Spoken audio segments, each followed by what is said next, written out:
My name is Vorruk, Senior Diplomatic Analyst for the Galactic Conclave, and I want the record to show very clearly for historians and whoever else finds these notes after I am inevitably retired early that I told everyone this would happen.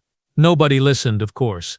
Nobody ever listens to the analyst who says, maybe we should not poke the Death World species with a political stick, but here we are. Let me take you back to the beginning, because the beginning is actually very funny, in a way that stopped being funny approximately 17 standard cycles ago, and has since transformed into the specific kind of horror that keeps a six-limbed conclave bureaucrat awake at the fourth rotation of every night, staring at the ceiling, rethinking every career choice he has ever made.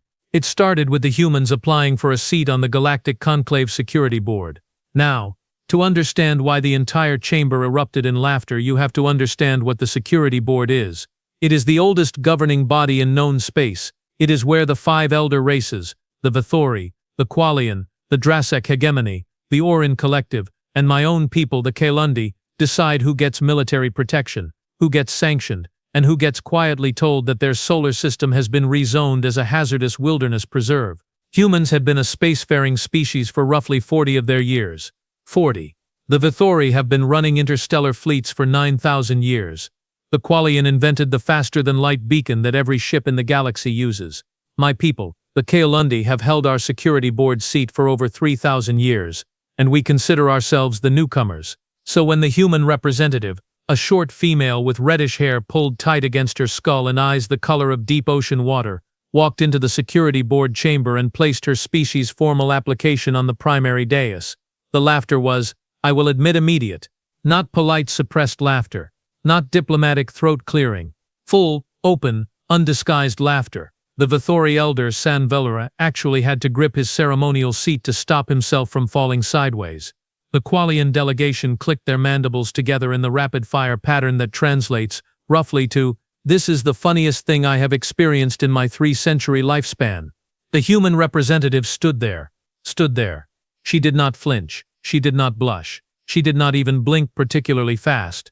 She just stood there at the dais, with her application sitting in front of her, and she waited for the laughter to stop. Her name, I later learned, was Petra Volk. She was the youngest chief diplomatic envoy the human species had ever sent to conclave space. She was 34 years old by her own calendar, which, given that humans rarely live past 100, meant she was barely a third of the way through her own lifespan. She looked, to my eyes, like a child who had wandered into a room full of adults and was now calmly waiting for someone to show her to her seat. Except, and here is where my instincts, professionally honed over 80 years of conclave service, started sending me small, quiet signals that I, like everyone else, chose to ignore. She did not look embarrassed. She looked patient. There is a difference, and it matters enormously, and I will spend the rest of this account explaining exactly why. Supreme Elder Gravo Undim, my own people's representative, spoke first when the laughter finally settled. He is a broad, gray-plated male of considerable dignity and approximately no imagination, which is how he got the job. Envoy Valk, he said, in the measured tones of someone explaining arithmetic to a very young child, the security board appreciates the enthusiasm of the human application. However, board membership requires at minimum 300 years of verified interstellar presence, 2 standing military fleets of no less than 4,000 vessels each, and a demonstrated record of galactic peacekeeping contributions. Your species has held faster-than-light travel for 40 years. Your largest military fleet numbers, if our census is correct, 412 vessels. He let that settle. We are, of course, delighted to direct you toward the Associate Observer Program, which is available to developing species who wish to learn how galactic governance functions before they are mature enough to participate in it. He actually said mature enough. I watched Petra Volk's face during that speech.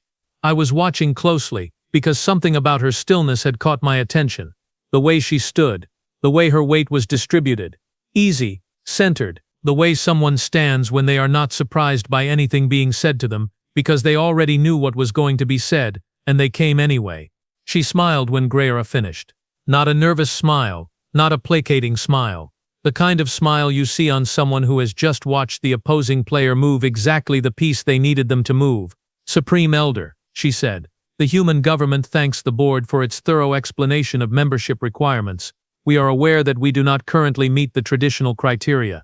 She paused. We would like to submit as supplementary documentation our species' combat record over the past 4 decades of interstellar contact. Another pause. Smaller, more precise. All of it. The documentation package that her assistant then loaded into the chamber's central display was, to put it technically, enormous. The board members were not expecting that. You could tell by the way several of them leaned forward slightly, which is the universal posture of someone who has just encountered a number they were not prepared for. I will not list every engagement in that record here. It would take longer than this account, but I will tell you the parts that made the chamber go quiet in a way that was distinctly different from the quiet that follows laughter. The Dreketh incursion. 17 human ships against a Dreketh warfleet of 240. The Dreketh were the ones who retreated, in 22 minutes. The Silurian border crisis. 3 human military advisors sent to assist the Filun defensive force, a species with no combat tradition, against a Vorkai raiding company. The Vorkai were considered undefeated in 400 years of recorded raids. They did not raid the Filun again. They have not raided anyone in the sector since. The 3 human advisors were apparently, and I am quoting the after-action report here, in quite good spirits afterward. The Kolvar exclusion zone incident. This one I will not describe in full because I was briefly the conclave diplomat assigned to that sector at the time, and I was told afterward that what happened there was not technically possible given the number of human vessels involved, and I have spent the time since trying to decide if I agree with that assessment or not. I am not sure I do. Petra Valk, let the room read. She stood at that dais for the 11 minutes it took the assembled representatives of the 5 elder races to work through the highlights of 40 years of human military history. She stood there the way water stands in a glass, completely still, completely present, going absolutely nowhere. Sanveller, the Vathori elder who I have known for 60 years and who I have never seen visibly unsettled by anything, looked up from the display at the 12-minute mark. He looked at Petra Valk. He looked back at the display. He said, very quietly, in Vathori, which translates approximately to, "When did they get this good?" His aide leaned over and whispered something I could not hear. Sanveller's color, which in Vathori physiology shifts in response to emotional state, went from his usual composed deep blue to a very specific shade of pale teal that I have come to understand means something in the range of, "I have made an error in my assumptions, and I am now recalculating everything." Gravo Ondame, my elder, cleared his throat.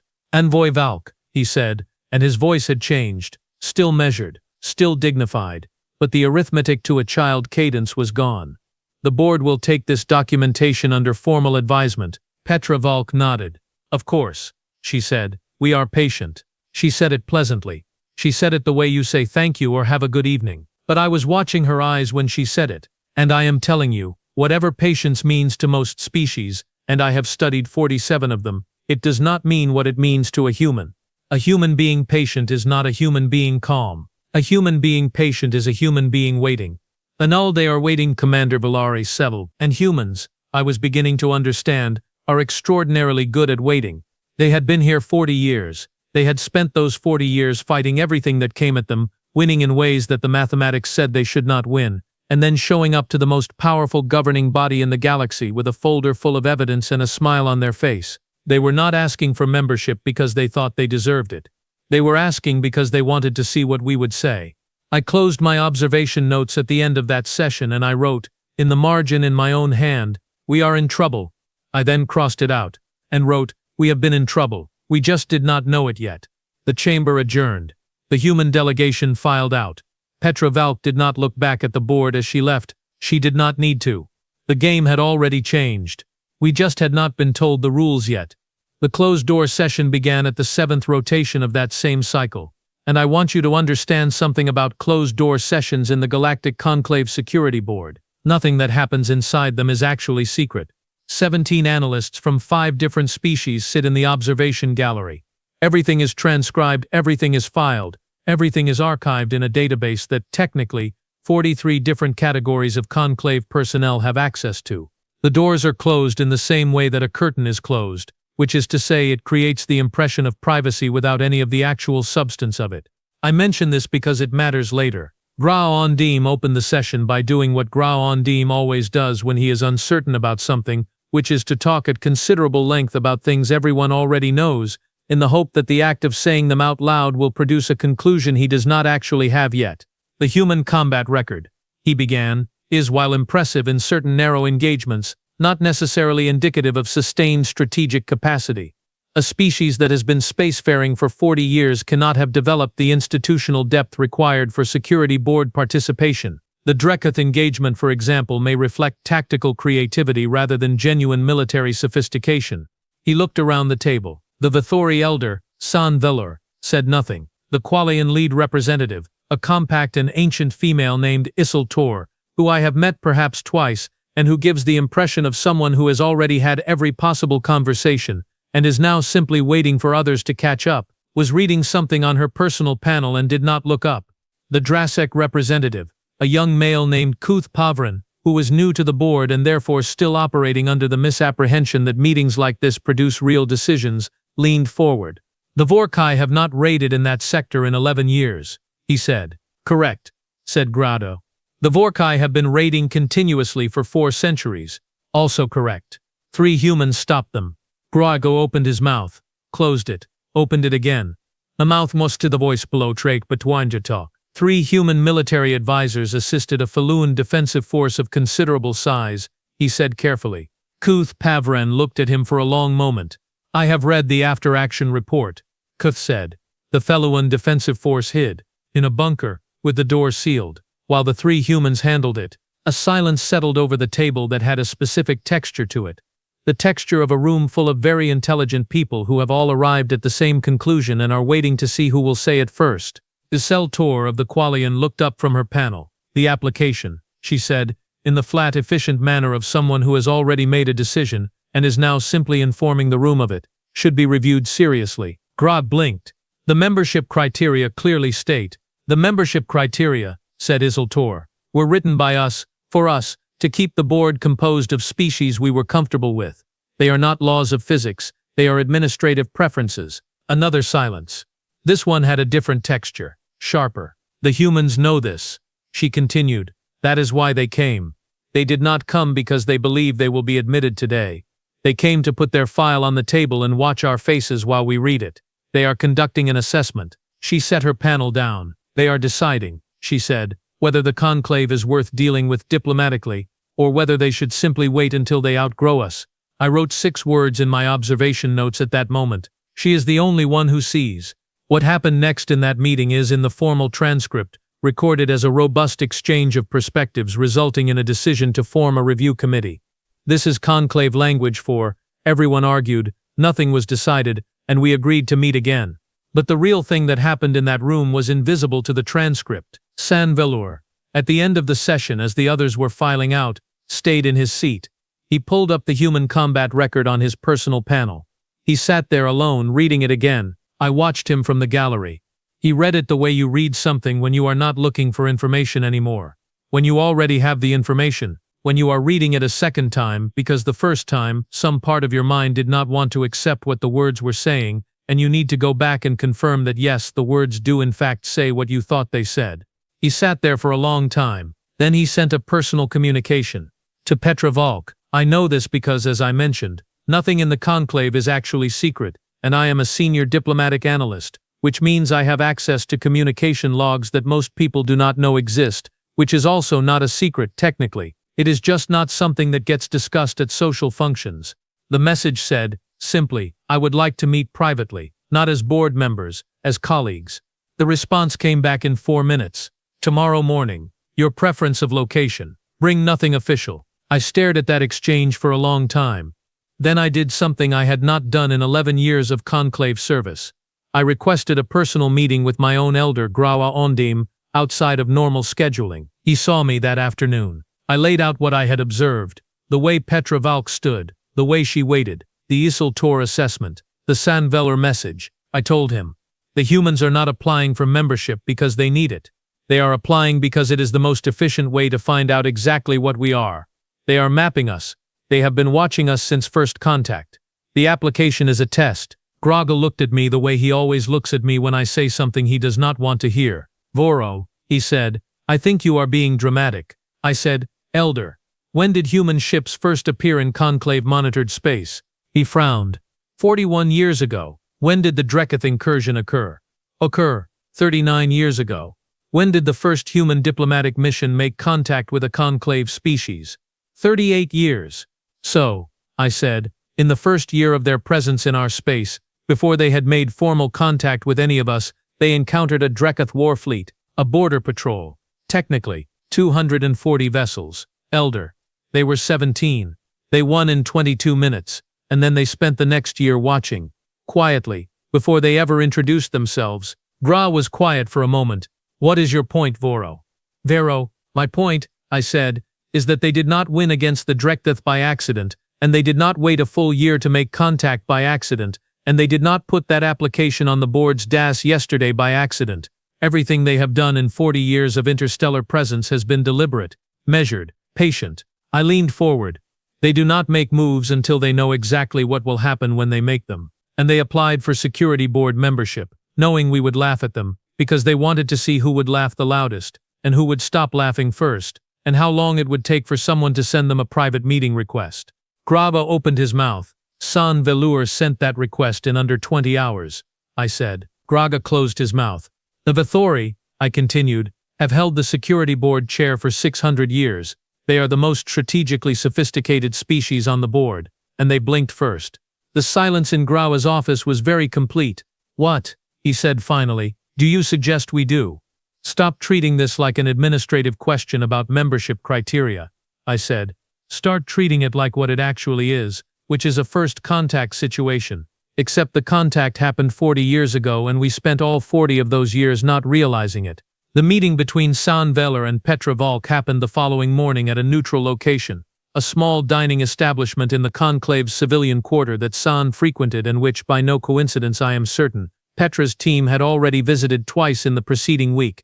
I was not present. I know what was said because, as I have now established, nothing in the Conclave is secret, and because San Velour, to his considerable credit, filed a voluntary summary with the board records afterward. He asked her, directly, what the humans actually wanted. She told him. Not security board membership, not military alliance, not trade priority or territorial recognition, or any of the 17 things the board's review committee had spent 2 days speculating about. She said, a chair at the table when decisions get made that affect human lives. Nothing more. Nothing that belongs to anyone else. Just the seat that should have been ours the moment we were capable of showing up and holding it. San Veller, according to his own summary, sat with that for a moment. Then he said, and if the board declines, Petra Valk, according to San Velour's own filed account, smiled. Then we wait, she said. We are very good at waiting. You have seen our record. We have spent 40 years getting very good at a lot of things, and patience is honestly not even in the top 5. San Velour wrote, in his summary, that the way she said it was pleasant. He also wrote that he did not find it comforting. The board voted 6 weeks later. The official outcome was a unanimous recommendation to amend the membership criteria and open a formal fast-track review for species demonstrating exceptional galactic contribution regardless of duration of spacefaring status. In practice, the humans got their seat. Petra Valk sat in that chamber for the first formal session with the same easy, centered posture she had carried since the day she walked in and placed her application on the dais while everyone laughed. She did not look triumphant. She looked, if anything, like someone who had arrived somewhere they always expected to arrive and was now simply getting on with the work. Which is, I have come to understand, exactly how humans look when they win. They do not celebrate. They do not gloat. They file the outcome, update the plan, and start on whatever comes next. I sat in the observation gallery for that first session and watched Petra Valk take her place among the elder races of the galaxy. I thought about the analyst's note I had written and crossed out. We are in trouble. We had been in trouble. We just did not know it yet. Except, sitting there watching her settle into that seat like she had always been meant to occupy it, watching the most powerful governing body in known space quietly rearrange itself around the presence of a species that had been among the stars for 40 years. I decided I had been wrong about the trouble part. Because here is the thing nobody tells you about humans. The thing that takes a long time to see, and that you cannot unsee once you do. They were not here to take anything. They were here because the galaxy was theirs too, and they had simply decided it was time to say so. Out loud. At a table, with documentation. Petra Valk caught my eye from across the chamber. Once, during a recess. I do not know how she knew I had been watching. I do not know how she knew who I was. She nodded. Just once. Small, precise. I nodded back. And I thought, 40 years. They have been doing this for 40 years. and we are only now starting to understand what this actually is. The session resumed, the work began, and the galaxy, quietly, without ceremony, without anyone saying it out loud, became a slightly different place than it had been the morning before. Whether we were ready for that or not, we were not, for the record. But that, I have learned, is very much a human speciality. Arriving before anyone is ready, and being exactly right on time.